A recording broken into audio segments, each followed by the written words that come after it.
Bueno, vamos a hincarle el diente al primer tema. Entonces, que tiene que ver, Fausto Espotorno, primero con las medidas tomadas, anunciadas por el presidente Macri, y después pasaremos a la vindicación de los osobucos, pero ya en otro momento. Empezamos escuchándote. No, yo creo que hasta ahora las medidas lo que han tratado de apuntar es a conseguir dólares. Uno lo que encuentra hoy es que la economía está muy debilitada en materia de divisas. El gobierno quiere corregir el tipo de cambio porque... A ver, no es que hay que corregir el tipo de cambio porque uno es malo y quiere que el dólar sea más caro. Lo que pasa es que la economía no está creciendo. Y yo creo que aquí el objetivo, para mí, que debería tener cualquier economía, es generar empleo, ¿no? Y hoy la economía no está generando empleo de por sí. Hay distintos datos, pero cuando uno mira los datos del sector privado, lo que ve es que, según el Ministerio de Trabajo, no generó nada de empleo en los últimos 4 años. Según el CIPA, ha generado algo de empleo, un 2% más o menos, en 4 años. Entonces, lo que necesitas es reactivar la actividad económica. Dentro de los sectores de actividad económica que más está frenado, dirías, el campo es uno, la producción agrícola, o sea, es la misma hoy que hace 9 años. 2007 al 2015 la producción agrícola está estancada. Si bien tuvimos un boom de exportaciones fue por precio en los últimos 3 años, pero estamos en 100 millones de toneladas desde hace 6 años. La producción industrial también está estancada desde el 2010 para acá. Y en general la actividad económica está estancada hace 4 años. Entonces me parece que ahí está la prioridad. Ahora, los sectores exportadores necesitan un tipo de cambio más competitivo. ¿Qué significa que es más competitivo? Significa que mientras los precios en Argentina han subido un ritmo, el tipo de cambio sube a un ritmo mucho menor. Con lo cual, todos los precios locales, que son los costos a su vez de los productores de los exportadores, se han incrementado mucho más que lo que son sus ingresos. Entonces ahí tenés un problema de competitividad muy serio y que querés corregir con el tipo de cambio, ¿no? Ahora, otro tema son las retenciones. Las retenciones apuntan a lo mismo. Fíjate que lo que se liberaron son las retenciones no sojeras. La soja se bajó un poquitito. Un 5%. Un 5%, pero básicamente lo que se ha eliminado son las retenciones no sojeras. Ahí hay un producto que es particularmente importante, que es el trigo. Las cosechas de trigo que ha estado teniendo Argentina en los últimos años son las más bajas en un siglo. Y eso es porque el trigo tenía 2 problemas. Retenciones muy altas para su producción y limitaciones a las exportaciones. Básicamente se estaba tratando de impedir la exportación de grano directamente. Y eso ha hecho que no se produjera trigo. Y eso genera un problema para la Argentina importante, varios problemas. Uno de los que genera es que Argentina generaba dólares a fin de año gracias al trigo. Nosotros en Argentina tenemos básicamente 2 cosechas. La gruesa, que es maíz y soja, que se da en abril y marzo. Ahí tenés la gran generación de dólares. Y la fina, que es la cosecha de diciembre, que es la de trigo y girasol también, creo, ¿no? Bueno, no estamos teniendo esos dólares. Nos están faltando, hoy los dólares que nos están faltando en diciembre son estos dólares, la cosecha fina, que no estamos teniendo. Yo creo que ahí es lo que se está tratando de apuntar, es eliminar las retenciones para que el año que viene, ojo, esto recién va a tener impacto el año que viene, se produzca más trigo. Está bien. Me decía Fausto que esto generaría crecimiento en la convocatoria de trabajadores, que esto aumentaría el nivel de trabajo. No, a ver, es el primer punto para empezar a dinamizar estos sectores. Yo creo que hay que dinamizar otros sectores también. A ver. Tenés todo el tema energético, que hay que dinamizarlo, es un sector que está parado, no se ha invertido nada. Tenés, en general, todo lo que es el sector minero ha venido bien, pero es un sector que puede crecer mucho más todavía. Y eso hay que empezar a dinamizarlo. La economía hoy está frenada. Tenés que darle capacidad de generación de negocios y de crecimiento, ¿no? Bien, primer diagnóstico. Andrés Aciaín, ¿cuál es tu mirada sobre esto, sobre las medidas y lo que decía Espotorno también? Mira, yo sobre las medidas no comparto la mirada de que apunten directamente a generar dólares. Por ejemplo, terminar con las declaraciones juradas, que es una traba a las importaciones. Uno dice, facilita la importación, que es un gasto de dólares. Y en el caso de las retenciones, creo que ahí se mezcla, pero la leo más como una medida de política ideológica, porque la rentabilidad del sector agroexportador depende de las retenciones y del dólar. Si se está preanunciando una devaluación muy importante, la eliminación de las retenciones no tendría en sí un sentido. Me parece más una consigna ideológica y sobre todo porque no tiene un sentido económico. Porque si uno diría, bueno, se modificaron las retenciones con un sentido económico, de que se quiere una determinada orientación de la política agropecuaria, es una cosa. Pero uno ve, por ejemplo, medidas como se eliminaron las retenciones al maíz, que hoy rinde más que la soja. Entonces no hay un sentido económico en términos de rentabilidad, de favorecer un producto, cuando encima el maíz le pega directo a la cadena de alimentación del mercado interno, que es la polenta, el pollo, el cerdo. Cuando se acaban de evidenciar aumentos en la carne vacuna, uno dice los principales sustitutos son pollo, cerdo, y se le da un impulso extra, digamos, de un 20% de aumento en el insumo principal de toda esa cadena, sin una justificación económica, porque hoy rinde más que la soja y simplemente hicieron el número de que fiscalmente tiene un menor costo, y fue una presentación, me parece a mí, más ideológica de cumplimos con uno de los sectores que fue puntal, en contra del gobierno que se fue y de apoyo de nosotros, y contra las retenciones, que fue construida como una política anticampo, pero que a mí me parece que más allá, digamos, de lo discursivo ideológico, se necesita otra política agropecuaria, que esto no es la solución a los problemas que existen, obviamente, de un montón de productores en la actualidad, que se está yendo a una política de estas medidas junto a la suba del dólar, de un trato igual para todo el campo, entre comillas, cuando hay sectores muy diferenciados, que esto va a favorecer a los sectores más concentrados, que van a ser los que tienen más rentabilidad, porque cuando vos a un sector que hay muchas diferencias entre un pequeño productor y un gran productor de distintas zonas del país, le haces una política que no toma en cuenta esas diferencias, igual para todos, libero el mercado, subo el dólar, etcétera, etcétera, lo que generas es el beneficio de los más grandes, porque no hay... No quiere decir que los más chicos, con esta transferencia de ingresos tan grande, no van a beneficiarse, porque va a ser una política para todo el sector, pero tiene un costo muy grande, sobre todo si se concreta la suba del dólar, en términos de precio de los alimentos. Y no se ha anunciado ninguna medida para proteger el bolsillo de los argentinos en materia de precio de los alimentos.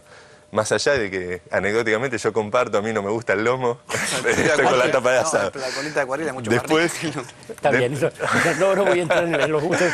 Quiero entender antes los gustos económicos. Consecuencias inmediatas, en Potorno de esto, ¿te acuerdas lo que decía? Yo estoy de acuerdo que, a ver, cuando uno vaya a corregir el tipo de cambio y se corrijan las retenciones, los precios de los alimentos van a tener algún alza.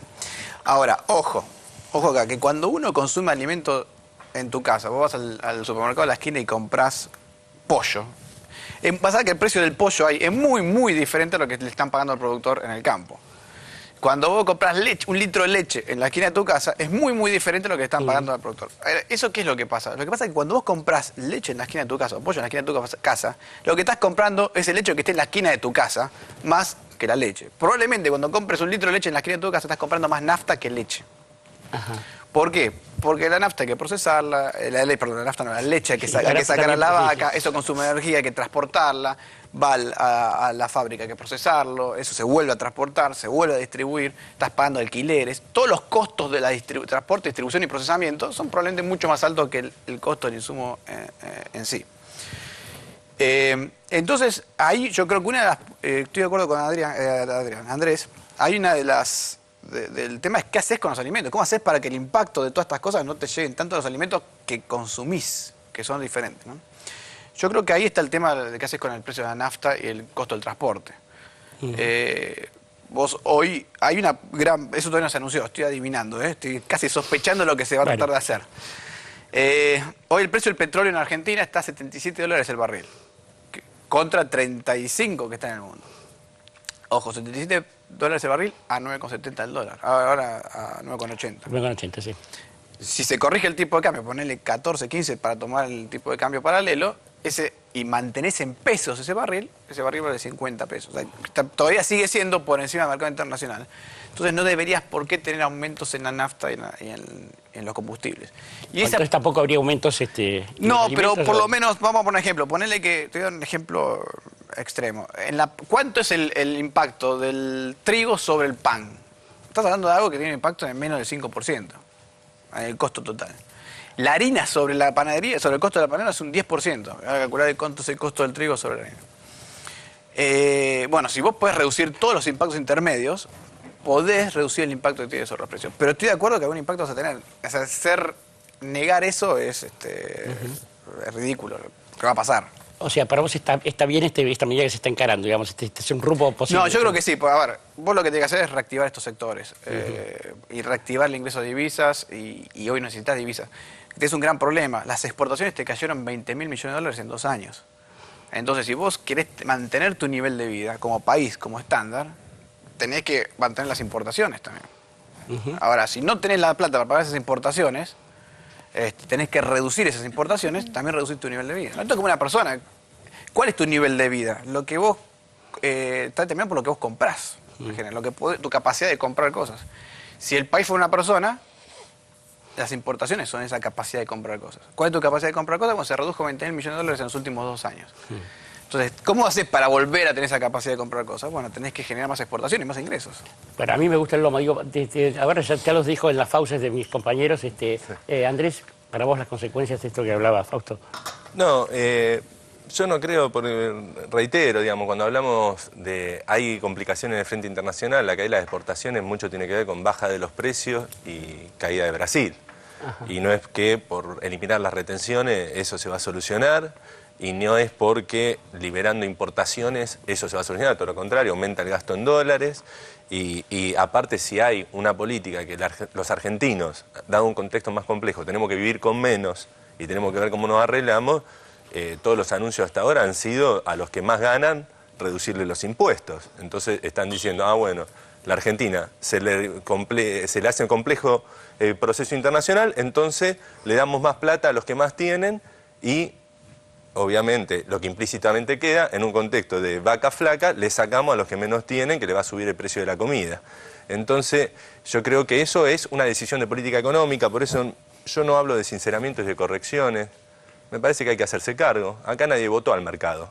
Acá se votó un presidente que toma decisiones de política económica, que dice, le bajamos las retenciones al agro, vamos a subir el dólar, vamos a subir las tarifas, porque es nuestra política económica para favorecer a los sectores exportadores, porque creemos que así se conseguirán los dólares. Tendrán sus justificaciones, su decisión, pero que se hagan cargo. No es una sinceridad, no es una corrección, es un objetivo de política económica. Vamos a subir las tarifas porque queremos beneficiar a las empresas de servicios públicos y terminar con el gasto de subsidios, es una decisión de política económica. Y vamos a subir el dólar porque queremos generar un esquema de distribución del ingreso favorable para los exportadores, para los tenedores de dólares, y desfavorable para el trabajador y todos los sectores que viven del mercado interno. Son objetivos de política económica que el que los toma se tiene que hacer cargo. La situación, siempre en la economía tiene vos tenés que elegir ganadores y perdedores, se está eligiendo ciertos ganadores y ciertos perdedores. Otro punto, no me digan que esto es para crear empleo. Si vos le sacás plata a los que más consumen, que es todo el sector volcado al mercado interno, y se lo transferís a los sectores más concentrados, lo que hay es una depresión del mercado interno, que en realidad es lo que se busca. Porque se busca compensar, digamos, y reducir el gasto de dólares, contrayendo parte de la economía volcada al mercado interno, la actividad económica, las ventas, el empleo, el salario, y de esa manera reducir las importaciones, ¿no? Es una forma contractiva. Yo creo que este objetivo es en el corto plazo, que va a haber un periodo, digamos, difícil de la economía, y que la ilusión del equipo económico es que después de esta parte impopular de ajustar el mercado interno, reducir las importaciones y transferir ingresos a los sectores más concentrados, se generen condiciones económicas favorables internas e internacionalmente para el ingreso de dólares vía endeudamiento externo, y ahí sí tratar de, en un más mediano plazo, generar cierta prosperidad. Mi posición es que ante el problema de la falta de dólares, este esquema, digamos, que se está intentando armar, es insustentable también en el largo plazo. Porque nosotros no necesitamos como objetivo de política económica la eliminación del cepo y para eso endeudar el país y generar todas las condiciones para este esquema financiero, sino que nosotros tenemos que tener claridad en objetivo de política económica de sectores estratégicos que queremos desarrollar y orientar ahí las inversiones, tanto de recursos internos y externos.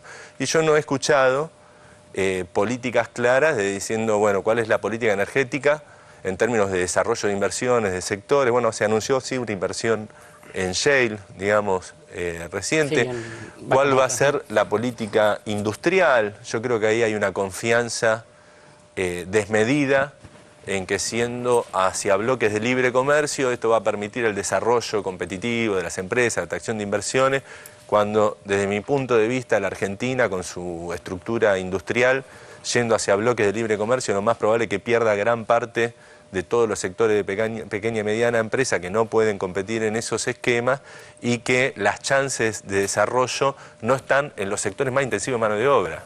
O sea, acá hay que tener una claridad. Cuando vos vas a un esquema de integración pasiva con el mundo, te sometés a la División Internacional del Trabajo que organizan las grandes corporaciones multinacionales a nivel mundial, que han escogido países de salarios muy bajos, donde nosotros nunca vamos a competir, por suerte espero, con esos salarios, porque nunca vamos a competir con el salario de China, de India, etc.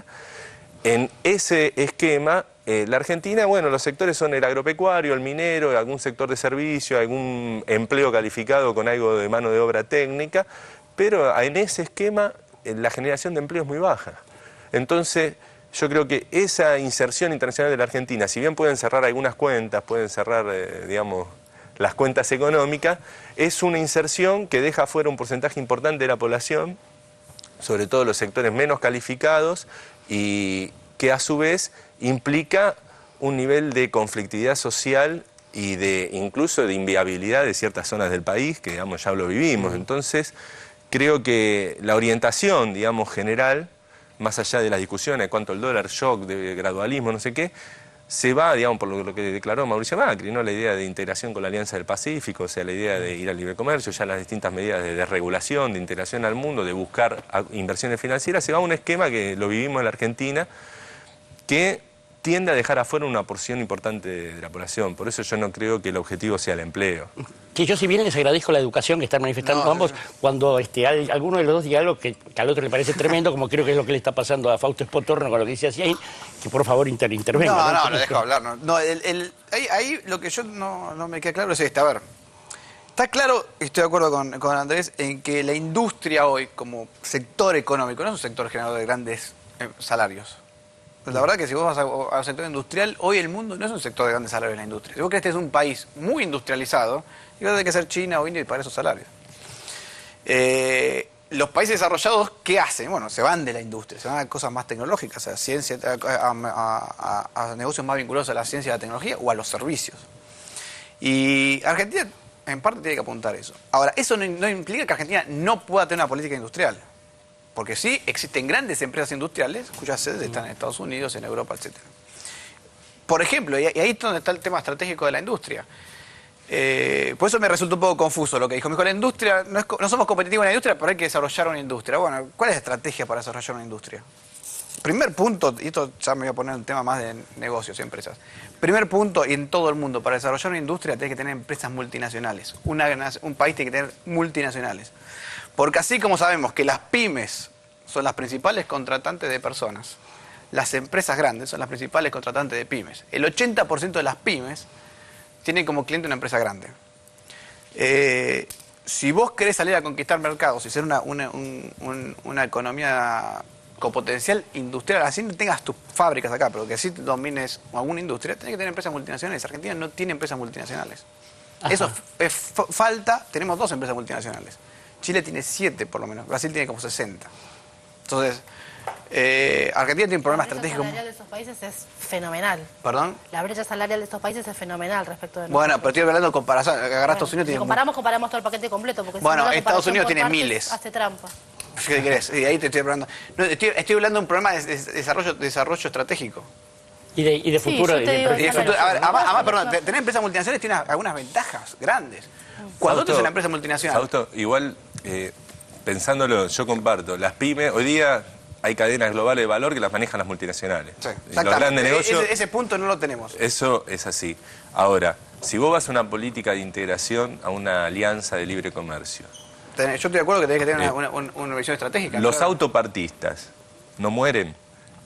Todos los proveedores de esas multinacionales, todas las pymes nuestras que deberían proveer a las multinacionales, que nosotros tenemos multinacionales, lo que pasa son extranjeras, que dominan casi todo. No, multinacionales propias. Digamos. Sí, pero digo, pasa allá la nacionalidad, porque la multinacional, sea propia o extranjera, se maneja a nivel global. El tema es si nosotros queremos tener proveedores de pequeña y mediana empresa, de esas multinacionales, un esquema de libre comercio, lo que va a hacer es que todas las multinacionales instaladas en el país dejen de comprarle a los proveedores locales y le compren a sus propios proveedores integrados al grupo. Si nosotros no tenemos una política activa, industrial, que le ponga freno al ingreso de insumos de las propias multinacionales, de sus subsidiarias, y que fomente el desarrollo de pymes proveedoras, no lo vamos a tener. Y los tratados de libre comercio... Pero ese punto equivocado. No, pero los tratados de libre comercio, justamente una de las cosas que hacen es no permitirte hacer ese tipo de política. Pero yo me equivoco, las multinacionales no, sus ganancias no son remesas que se van del país inmediatamente, que es uno de los motivos de la restricción hasta 2011, cuando todas las ganancias o sea, no había inversión y las empresas multinacionales lo que hacían con una economía extranjerizada eran exportar y mandar sus ganancias que esas ganancias no quedaban en el país. En realidad, históricamente Argentina, si vuelto más los últimos años, los últimos 20 años, el 50% de las ganancias que hay en el país, el 50% se va a los dueños. Básicamente ese es el ratio histórico de Argentina. Yo lo que estoy diciendo es a empresas Argentina no tiene estrategia de desarrollar sus propias empresas multinacionales. Nosotros tenemos 2 empresas multinacionales, o 3, vamos a ver, industriales 2. Y es un problema muy serio, porque cuando estoy de acuerdo con Andrés, cuando te metes en una economía global, estás jugando la primera C. No tenés un equipo de la primera A. Argentina no tiene un equipo de primera A, excepto, acá volvemos al tema, el agro. ¿Pero qué tiene es que el ver? único sector... Pero el sector agroexportador, ¿no? El sector agroexportador... Perdón, ¿y Techín? Es una. Bueno, y está poniendo la política económica que está aplaudida ayer como... Pero quiero decir, o sea, no es por generación espontánea, son empresas que hacen su propio partido, hablando de primera No, C, bueno, primera pero A. no necesariamente, digamos, también tenés Arcor. Pero sí, cómo no, Techín es uno de los lobistas más grandes en el mundo. Sí, bueno, pero eso Entonces no dice... pone política económica, que es, por ejemplo... Bueno, entonces, ¿cuál es la estrategia? ¿La ¿La estrategia cuál es? No, yo te quiero hacer una pregunta... No, Te entiendo, sí, Te estoy diciendo cuál es la estrategia mundial hoy para meterte en el mundo. Está bien, pero lo que estamos discutiendo es de qué modo, me parece que la discusión no es que es la estrategia, hay decisiones políticas que toma cada país. Y por ejemplo, no Argentina, China y Rusia han decidido hacer algo que tiene que ver con enfrentar la política de los Estados Unidos. O sea, no es que es porque yo no me animaría a decirle a China, ustedes están equivocados. O sea, la verdad que son potencia, entonces, es qué decisión se toma respecto al mundo que hay. No es que hay una decisión estratégica que hay que tomar, son decisiones ideológicas. Pero en China, ¿vos te crees que se puso en contra de Estados Unidos? No, lo que te estoy diciendo... Es el principal socio comercial de Estados Unidos. Exactamente, bueno, pero con algunas decisiones que a Estados Unidos no le caen bien. Y por eso toma decisiones con Rusia. Obviamente es una potencia Lo que yo geopolítica. quiero decir con esto, y todos estos ejemplos que a veces yo me revelo a cierta discusión que a veces aparece y hemos tenido en el programa, que parecen como decisiones asépticas, son decisiones políticas, o sea, y todas están teñidas de un baño ideológico. Entonces no es que hay un modo aséptico de hacer una industria o un modo aséptico de hacer una estrategia de desarrollo de un país. Son decisiones políticas. Esas decisiones políticas, como decía Andrés, yo en eso coincido, hay que hacerse cargo, que es decir, se juega para estos sectores y, bueno, a alguien, bueno, gustarle, de hecho a la sociedad argentina le gustó porque lo votó a Macri y es perfecto y es súper legítimo.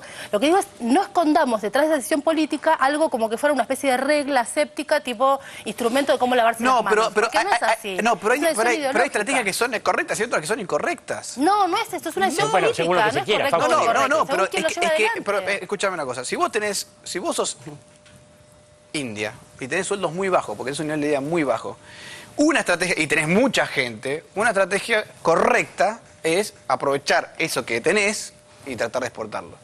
Si vos sos, en general, la estrategia de para una persona, para un país, es aprovechar lo que tenés y tratar de venderlo. Pero la comparación de una persona con un país no sirve, porque es lo mismo que hablar de cirugía mayor, de me parece...